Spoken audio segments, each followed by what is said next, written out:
touched on the query language SQL. In this video, you'll see SQL in action and learn what you can do with it, with some examples of specific queries.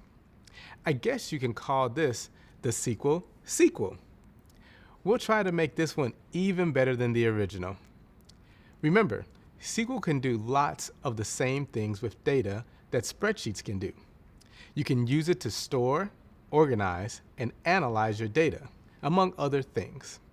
But like any good SQL, it's on a larger scale, bigger, more action-packed. Think of it as supersized spreadsheets. For example, you might want to consider a spreadsheet when you have a smaller data set, such as one with just 100 rows. But if your data set seems to go on forever, and your spreadsheet is struggling to keep up, SQL would be the way to go. When you use SQL, you'll need a place where the SQL language is understood. If you've ever gone somewhere and not known the language, it can be challenging to communicate. You might think you're asking for one thing and get something completely different. Well, SQL knows the feeling. SQL needs a database that will understand its language. So let's talk. There are a number of databases out there that use SQL. You may use several of them during your time as a data analyst. But here's the thing. No matter which database you use, SQL basically works for the same in each. For example, in SQL, queries are universal. We've talked about queries before, but it never hurts to have a refresher.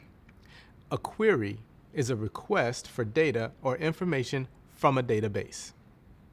Here's the structure of a basic query. You can see that with this query, we can select specific data from a table. By adding where, we can filter the data based on certain conditions. All right, let's get started. We'll open our database and see how SQL can communicate with it to do some simple data tasks. First, let's select our data set. We'll use an asterisk to select all of the data from the table. And with that simple query, the database calls up the table we need.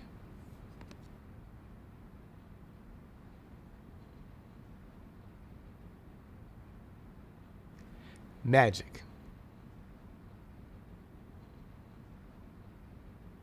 Let's add where to our query to show how that changes what data we get.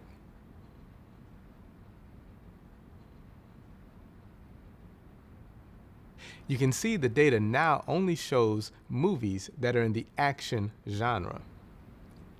And that's it. A basic query in SQL. Pretty cool, huh? Soon, you'll learn about building more complex queries. For now, though, we can celebrate learning about the structure of a basic SQL query. Select, from, and where. As you continue the program, you'll have the opportunity to use SQL yourself. So I hope this video was a useful sneak peek at what's coming later.